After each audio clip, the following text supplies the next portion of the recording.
C'est toujours un plaisir pour nous de vous retrouver afin de passer des instants uniques avec vous. Aujourd'hui, recevez nos salutations les plus distinguées. Nous recevons sur notre plateau une leaduse tant dans les études que dans la vie active. Première au certificat d'études primaires et au baccalauréat de la province du Kénédougou, respectivement en 2013 et en 2020. Elle est titulaire aujourd'hui d'une licence en droit.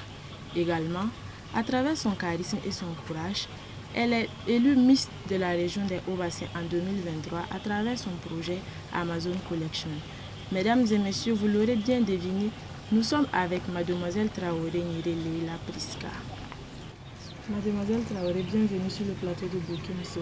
Merci à vous de me recevoir. D'accord, alors, nous vous avons présenté de façon brève. Parlez-nous de vous. Qui êtes-vous réellement? Ok. Parler de moi, je dirais que je suis une jeune dame comme vous.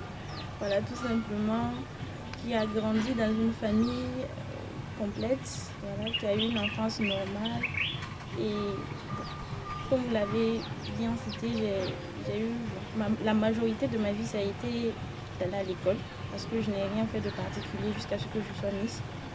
J'ai tout le temps passé tout mon temps à l'école, voilà, parce que j'aimais bien ça.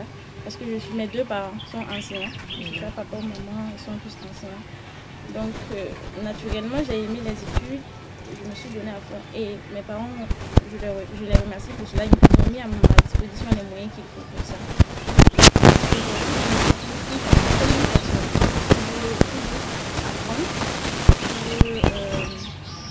Partager ce qu'elle sait déjà, apprendre, partager. Comme vous l'avez si bien dit, vous n'avez rien fait jusqu'à votre compétition. Alors, nous le savons, comme toutes les autres compétitions, il y a forcément des challenges. Quels ont été les vôtres pour la compétition de Miss Hauts-Bassins? Ok, pour la compétition, déjà je dirais que la compétition en elle-même était un challenge pour moi. Parce que c'était ma première fois de compétir avec d'autres personnes. Voilà, déjà il y avait cette petite peur-là d'être parmi des filles qui avaient déjà un temps soit peu participé à des compétitions. Il y avait des filles qui étaient là, qui avaient déjà participé et qui avaient gagné ces compétitions-là, pardon. Et du coup, c'était un challenge pour moi parce que étant novice, je me suis fixé l'objectif de pouvoir m'en sortir. Parce qu'il y avait plusieurs catégories à cette compétition, il y avait plusieurs prix. Il y avait le prix de la Miss Test Culture Générale, il y avait la Miss Publique et puis maintenant il y avait la Miss de la région des Hauts-Bassins. Et moi, mon objectif c'était la couronne. Non, par contre, je vais dire le fait qu'on puisse financer mon projet. Donc mon plus grand challenge là, c'est d'avoir pu, c'était de pouvoir en fait m'imposer, voilà, quitter de nulle part, voilà, et puis paraître aux yeux de tout le monde. Ça a vraiment été une surprise. Alors, pour être éligible à cette compétition, il faut un projet. Est-ce que votre projet a été un projet longtemps mûri ou est-ce que c'est la compétition qui vous a fait naître ce projet-là? D'accord. Honnêtement, je dirais que c'est de par cette compétition que le projet m'est venu. Voilà. De base, je suis quelqu'un qui dégage beaucoup trop d'émotions, qui a pitié, je dirais. Et j'ai vu l'affiche quelque part et je me suis dit, bon, ça m'a rien dit au début. Ensuite, j'ai vu les gens qui partageaient la vie. Je me suis dit, bon, d'abord, ils sont en train de parler de leadership féminin, voilà, de la mise en valeur de la femme, de l'intelligence de la femme. Je me suis dit, bon, pourquoi ne pas tenter ma chance, puisqu'il ne s'agit pas seulement d'une compétition où une fille doit aller s'exhiber, montrer son corps pour avoir un prix. Je me suis dit, bon, ils ont parlé de projet, je me sens peut-être capable de proposer un projet. Du coup, le projet m'est venu comme ça. Et j'avais d'abord un projet qui n'avait rien à voir avec Amazon Collection. C'était un projet dont je vais taire le nom. D'accord. Voilà. Et maintenant, un soir, je rentrais, j'ai vu une femme déplacée interne qui était assise à un feu avec son bébé tard dans la nuit.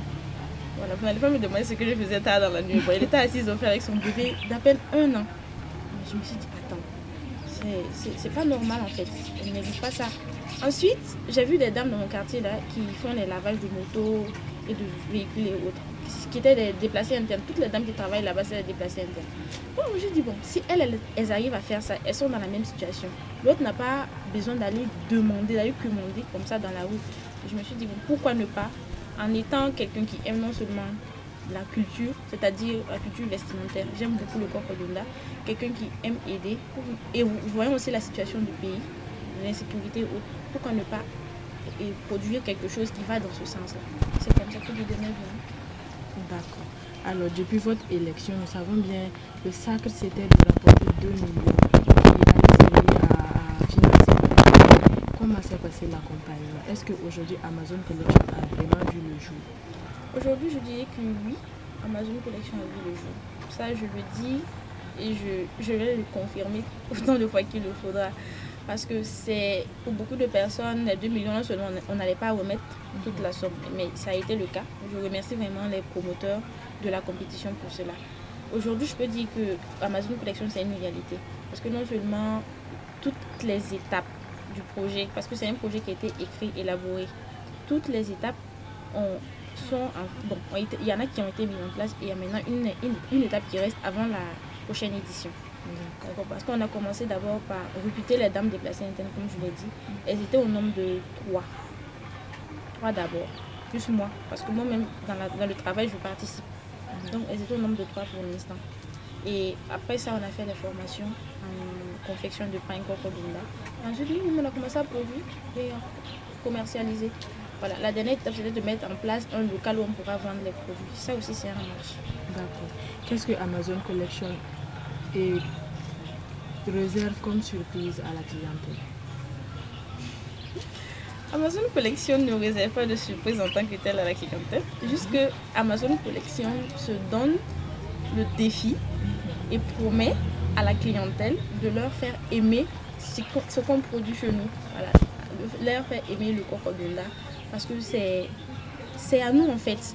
Voilà. Ça me fait mal souvent de voir les cocodondas qui sont industrialisés. C'est de permettre, le but de Amazon Collection, c'est de permettre à la clientèle de voir que ce que nous produisons, non seulement c'est beau, ça a de la valeur, et puis c'est tout quoi, et qu'on doit l'aimer. D'accord. Alors c'est de par votre courage et votre charisme que vous avez pu remporter cette couronne à la première édition. La deuxième édition se prépare. Qu'est-ce que vous pouvez dire aux candidates?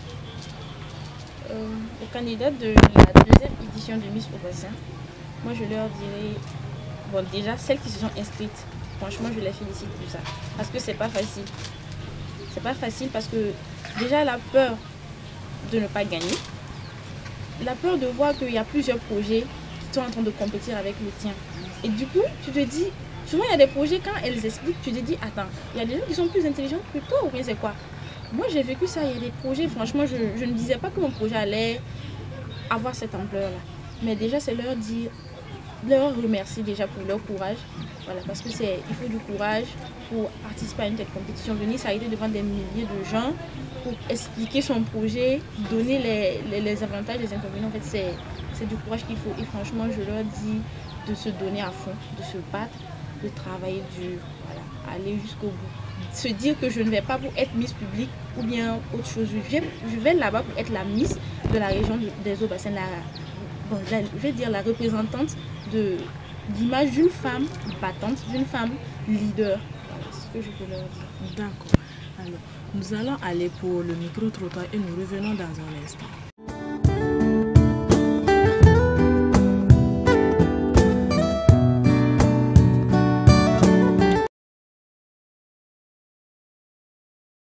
Antle ne balmanche. Ouais, antle. Asomoro do. Ouais, somoro kene ifedu. C'est ubeka kene. Angere la lam fara klinata longata sida banakise ko fanfe. Donc alubi mulolo sida kan. Tiens bibi na sida ere. Mo sida ka bana ka ko ka takudu. Ba sida ere nana chuwa manan. Sida ere nana generation nana moko aklinata be yele mais puis anana ni bana we. Bano cha re puis sida ere ko fana moko wisara. D'accord. Sida bi se ka yelema mogora chogo juma. Bon sida ere abi yelema mogora chogo mana ni mogo fla ka fe ni mogo fla yi musoko ke. Da no jena nyo ka musoko ke. Do alem na ni sida yi. D'accord. Mogo se ka yere latanga bo sida kan chogo juma la. Bon mogo se ka yere latanga bo sida ra jan ni mogo se ka yere latanga bo sida ra atigi bi se ka yere koroshi a se ka kapoti do bona i kapoti do kapoti fana ba a jenge ka bo bana jugu ko feta ma ko. Ok. Ani Tiara, Ara et Jabinoula. Voilà. Bonjour mademoiselle, comment allez-vous? Ça va chez vous? Oui, ça va bien. Bienvenue sur la rubrique À vous la parole. J'ai juste quelques questions pour vous. Alors, que savez-vous du sida? Le sida, c'est une maladie très grave qui se transmet par voie sexuelle ou par voie sanguine. D'accord. Selon vous, quels sont les moyens de protection contre le sida? On peut se protéger du sida en faisant des rapports sexuels protégés ou en utilisant même lamelles. Par exemple, si un individu atteint du sida utilise la même lamelle et que toi aussi tu utilises cette lamelle, tu peux contracter la maladie par voie sanguine. D'accord. Alors, imaginez que vous tombez sur un homme financièrement stable qui vous avoue qu'il est atteint du sida, mais qu'il prend des comprimés pour ne pas transmettre la maladie et il vous demande un mariage. Vous allez accepter ou pas? Non. D'accord. Alors mes chers internautes, cette dernière question s'adresse à vous aussi. Du coup, j'attends vos différentes réponses dans les commentaires. N'oubliez surtout pas de liker la vidéo et de donner vos avis. On se dit à très bientôt pour un prochain numéro. Bye bye.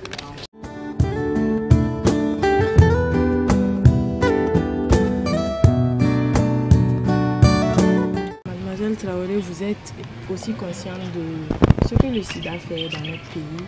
Alors, j'ai une question à vous poser. Si vous trouvez aujourd'hui un homme stable, prêt à vous épouser, vous êtes également prête, et cette personne vous fait savoir qu'il est atteint du sida, mais qui essaie tant bien que mal de traiter cette maladie, quelle serait votre réaction? Déjà, il faudrait qu'on précise que le sida, c'est vrai que c'est une maladie.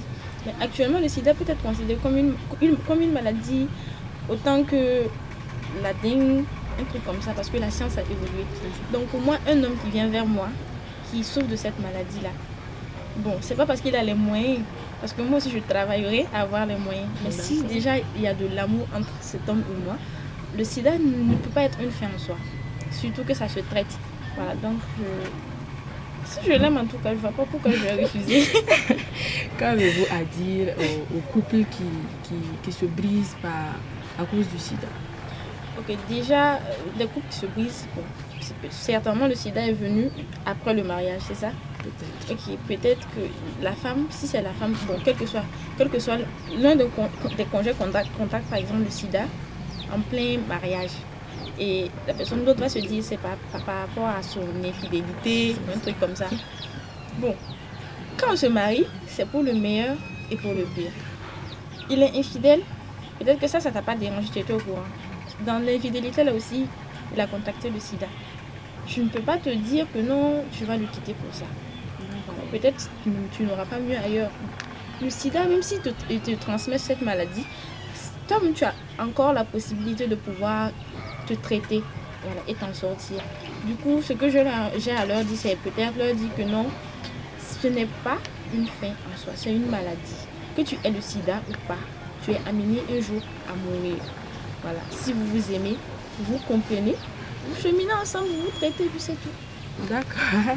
Merci beaucoup à vous pour votre avis. Nous tirons déjà vers la fin de notre émission, mais nous allons aller pour la page culturelle et nous revenons dans un instant.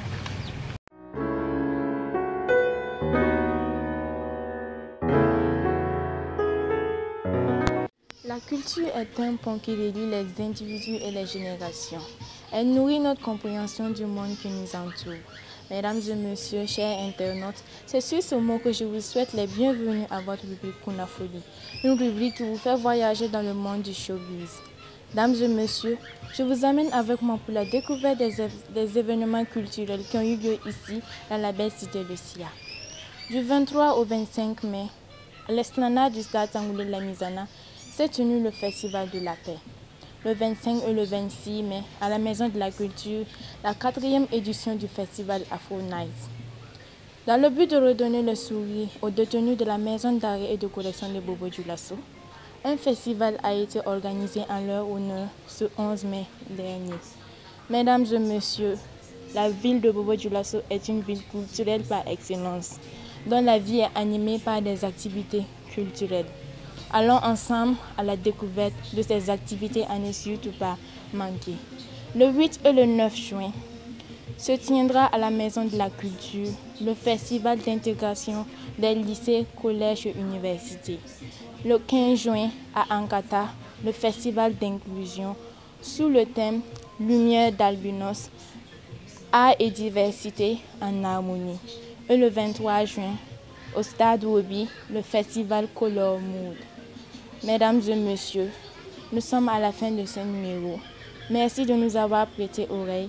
On se donne rendez-vous très bientôt pour un prochain numéro. En attendant, portez-vous bien. Bye bye.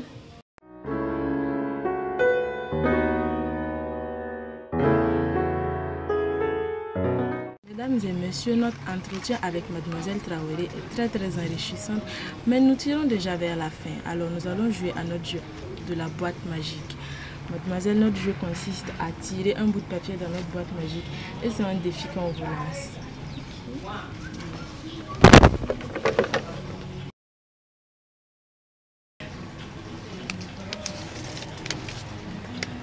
Quel est votre plus grand rêve?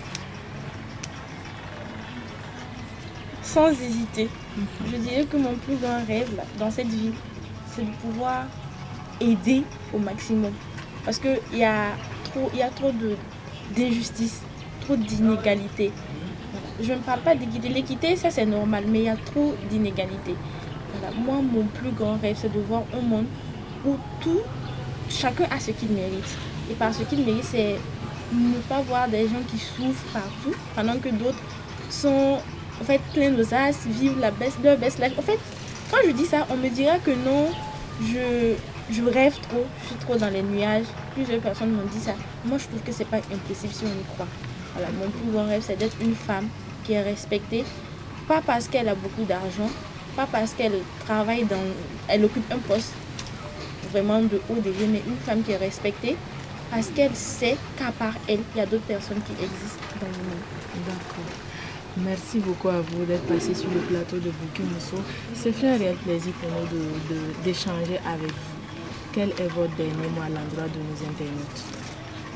D'abord, je tiens à remercier Bouki Mousso pour cette initiative-là. Merci à vous d'être la vitrine des jeunes dames qui évoluent tout doucement comme nous. Merci de vouloir vraiment mettre en lumière les talents et la capacité des femmes que vous avez dans votre pays. Et aussi aux internautes, je leur dire de croire en leurs rêves, voilà, de croire en eux, travailler et à réaliser ces rêves-là. Merci à vous, chers internautes, de nous avoir suivis jusqu'à la fin de cette vidéo. Nous vous invitons toujours à liker, commenter et partager nos vidéos.